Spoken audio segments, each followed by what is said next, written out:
Hi everyone, how are you? I hope you're having a wonderful day as I am. And today I'm going to be talking about life strategies for highly successful women. Yes, highly empowered, highly successful women. So I'm going to share with you 5 strategies that you can use in your life to become highly successful in whatever it is that you do, in whatever area of your life that you're looking to be successful in. These 5 strategies will apply to each and all of them. So the first strategy is on rewiring your brain.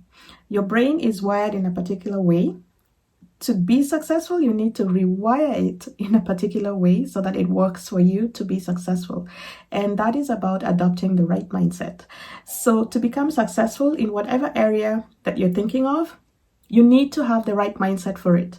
If you're thinking about moving up in the career ladder, getting to the next position, getting a promotion, starting your own business, becoming a CEO of that company or organization or business, if you're looking to get married, if you're looking to become successful in a different area of your life, having the right mindset for that is the first step. It's the most important one, in fact, because it lays the foundation for everything else that you're going to do. The right mindset is what will get you to set those goals in whatever area it is you're looking to be successful in. The right mindset is what will keep you focused working on those goals. The right mindset will give you the ability to sustain your efforts so that when challenges or obstacles show up, you're not giving up in the middle of it, but you're being persistent in order to become successful, to achieve your goals. So the right mindset is really important in this, and I put it as the first one. It's the fundamental one that you need to get right first. So the second strategy is being in acceptance. And being in acceptance is about self-acceptance of you and who you are, your identity, your self-worth, being in acceptance of the total you and all of your experiences, so all of your past. So the good experiences from your past and the not so good experiences from your past, but accepting it all. For the good experiences from your past, they teach you what worked. And they motivate you and they teach you that what you did really have good results, and so they keep you motivated. The bad experiences are also there for a reason.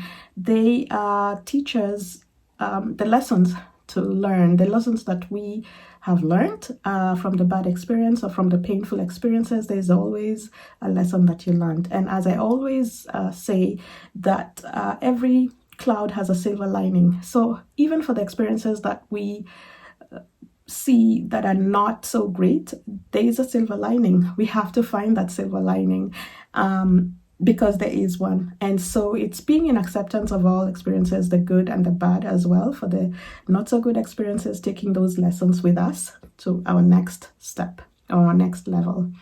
And then the third strategy is to feel your emotions. So if you want to be successful, you also have to deal with emotions as you go along your journey towards your destination of being successful. And so various emotions come to us in life based on the different experiences. I just talked about good and bad experiences, pleasurable and painful experiences that we go through in life.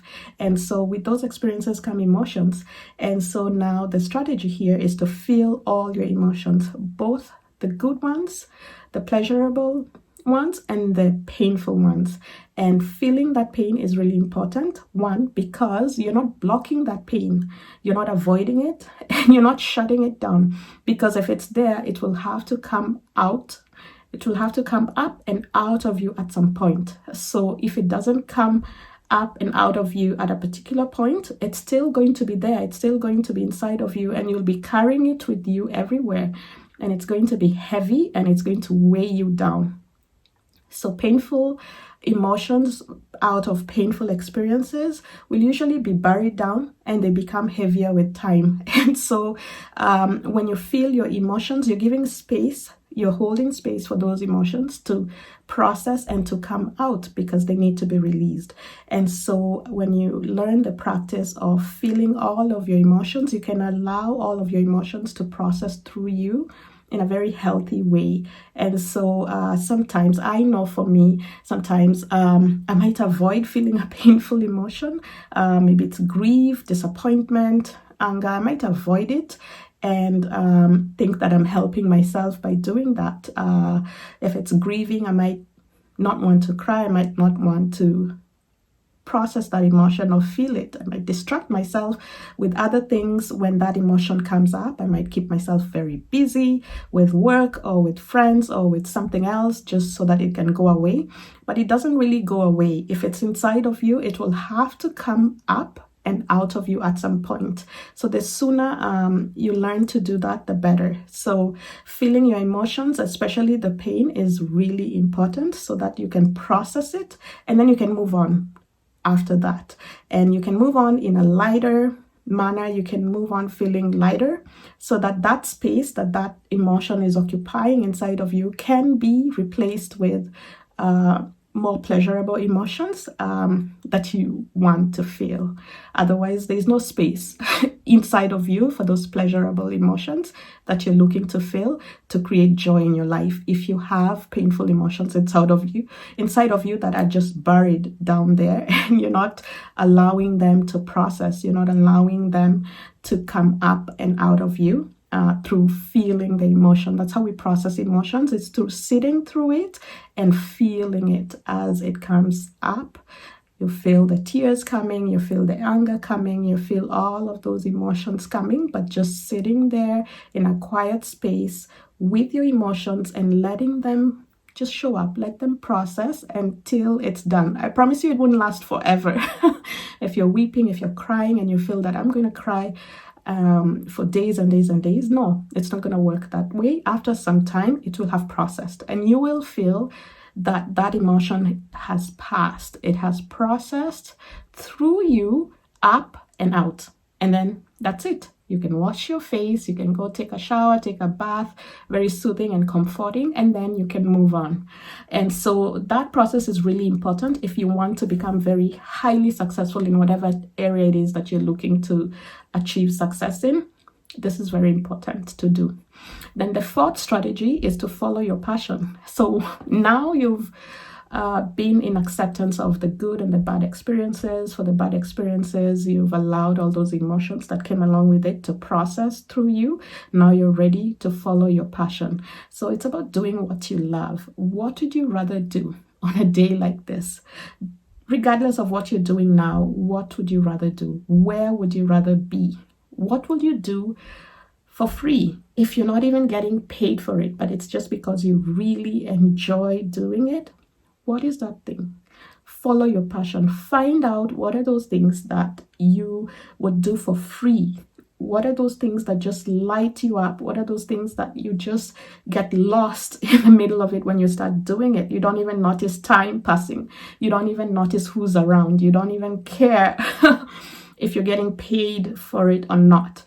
Find that thing, hold it tight, and find opportunities to engage with it as much as possible. Even if it's a hobby, create that time for it.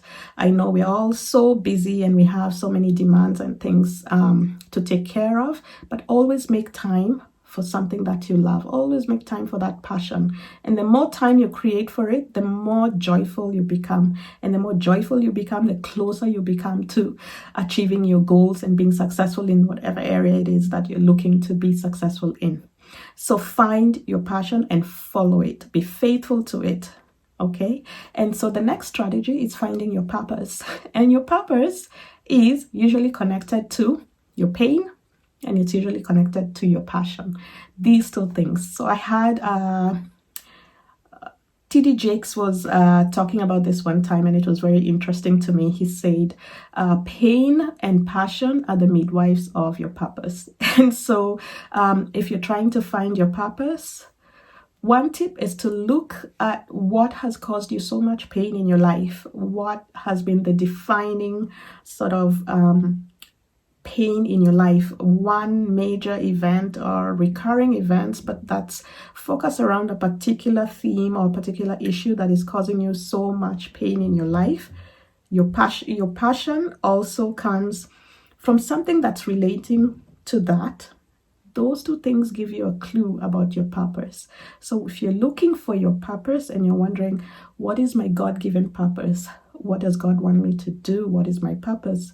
Look at what area your pain has been in, I promise you that area has something to do with your purpose, because everything you've been through is connected to your purpose in one way or the other.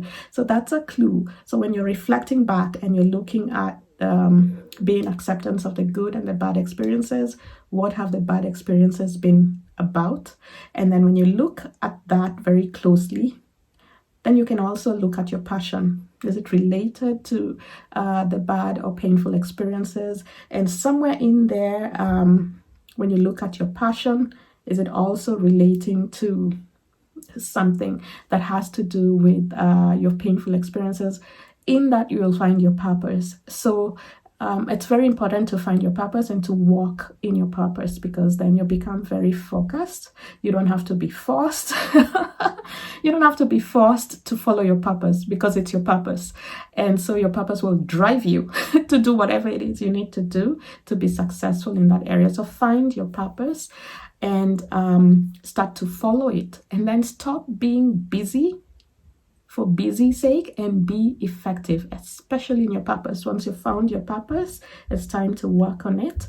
Your purpose has something to do with your success in your life. Once you find your purpose, then success will follow. In whatever area it is, your purpose will shine a light on it, and you will become successful in whatever area of your life, because it's connected to your purpose as well. You're a well-rounded person. So all the areas of your life, your purpose will be at the center of it. And so whatever area of your life that you're looking to achieve success in, your purpose is at the center of it.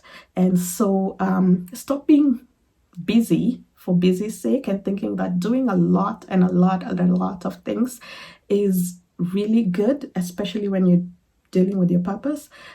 Being effective is much better. So take time to pause, reflect on what you're doing, and look at whether it's really effective. Some of the research out there says that in a day, when we go through a day, only 20% of what we do is effective. 80% is not. And to me, that's a really shocking statistic to think about it. For 24 hours, only 20% of that is effective, and the rest of the time we're just filling it with stuff, just doing stuff. So this helps you to be very deliberate in what you're doing. It helps you to be very intentional about what you're doing. It helps you to be purposeful, because you're dealing with your purpose, so you have to be purposeful. And so once you begin to think this way, you're going to be able to achieve success in whatever area of your life you're looking to achieve success in. And by doing that, you're going to be highly successful. You're going to be a highly successful woman. And you can apply these strategies to any area of your life that you're looking to achieve success in. Is to go back to this, rewire your brain, adopting the right mindset. Do I have the right mindset for this particular area of my life? I'm looking to improve on this. I'm looking to probably get married, remarried. Do I have the right mindset? Am I thinking that all the eligible men that I would want to be with or to marry are all married or dead? And if I have that mindset, then how am I going to achieve this goal? So that's the first thing. It's the fundamental thing that you need to get right, is adopting the right mindset. If you adopt the right mindset, for instance, the example that I've given, if you have the mindset that it's an abundant world, the good man out there, the one that I'm seeking to get married to, is out there. He's available, he's looking for me, he's waiting for me. And so I have to be ready for him. He is working on himself, and I have to work on myself, so that when we come together, we're both whole, we're both ready for each other. So that mindset already puts you on a certain path to be successful. So mindset is really important. That's why I put it at the top. For the second one, being in acceptance of all, you probably maybe had very painful past experiences with past significant others or relationships. And so being in acceptance of all of that is really important, because then you're not denying the existence of the experience. Rather, you're looking at what lessons you can learn from some of the experiences. You probably maybe had a painful experience with an ex, and it's because you were too giving, and you never stopped to practice self-love and to say, no, I want to take care of me too. I have to take care of myself first. You were just giving and giving and giving until you exhausted yourself and you couldn't give anymore and you're depleted. So that the lesson that you learn from that is that you need to take care of yourself first. You practice self-love, and when you can't give anymore, you can say, no, I'm not able to give at this time. I have to focus on me, and how I have to give me first, and that it's okay. It's not selfish. And so being in acceptance of all that experience, and then learning the lessons, the lesson that you learned there probably would be that self-love is important. Giving to yourself is as important as giving to your partner. And you take that lesson with you. You accept what happened and you take the lesson. The next one would be feel the emotions. And so whenever you think about these past relationships, it probably makes you feel disappointed. It makes you feel like a failure. It makes you feel like you're stupid, you didn't make the right decisions, and all of those emotions. Just sit with it, just feel it, and let those emotions process through you without blocking it. When the emotion comes, just sitting with it and processing it in your own way. And people process emotions in different ways, and so finding the one that works for you is really important, so you can just process it in your own way and in your own time without feeling like I've been doing this for 2 days and now it's time to get on with it. But just listening to your body and processing the emotions the way that works for you. And the fourth one, follow your passion, is just doing what you love, just going out there and doing what you love. If you love to write, just writing. It may not seem connected to your goal of getting remarried, but it's putting you in a frequency or putting you in a vibration where you are already in love with life. And so you need to be in that space in order to be successful in your goal. So that's the connection between that. So follow your passion, just doing what you love. If you love to travel, go travel. If you love to write, go write. If you love to cook, cook. Just put yourself in that space of doing what you love, and then finding your purpose. If you haven't found it yet, is looking at your pain and looking at your passion to find your purpose. And once you find your purpose, you're not so desperate for that to achieve that goal that you set, because your passion consumes you. Your passion fills you up. You're so busy with following your passion that you don't notice, hey, it's been a year since I set this goal and I haven't achieved it. You're focused on your purpose. Yes, you set the intention at the beginning. I want to get remarried. That's my goal. But now I'm following my purpose, and it's keeping me happy. It's keeping me busy. It's keeping me in a frequency where I am ready to attract that goal that I set, or that intention that I set at the beginning. And then stop being busy and be effective so that you can achieve other goals in your daily life. And as you're doing that, you're feeling more empowered, you're feeling happier, you're feeling joyful, and before you know it, you're ready for that goal. So when that opportunity shows up, you are ready, because you've been doing all these things. You're busy with your purpose. You know your purpose. You're no longer living your life aimlessly without knowing what you're created to do. You're so busy in it. You know what you love and you're doing it. And you've made peace with the past because you're in acceptance of all. You've felt all your emotions. So there's no negative emotions from the past that is still lingering within you. You're ready for the new beginning that then presents itself to you. And this applies to any and all goals. That was just an example. And so I hope that this is helpful for you. And if you have any questions, please put it in the comments box below, or you could also send me an email. My email is in the description box with your questions. I'll be happy to answer your questions. I'm a certified life coach, and so I help women go through this types of scenarios or types of situations in their lives. And so I'll try my best to respond to you and to support you through this journey. As I say, life is a journey. We're all learning. You're learning yours, I'm learning mine. We can share tips, we can help each other and support each other as we go through this life journey. So I hope that this was helpful. Don't forget to subscribe. Click on the subscribe button so you get an alert every time I post a video. And it was really nice. It was really nice doing this video. It's a topic that I find interesting, and so I decided to do a video on it. I hope to see you next time when I post my next video. Don't forget to like and subscribe. Bye bye.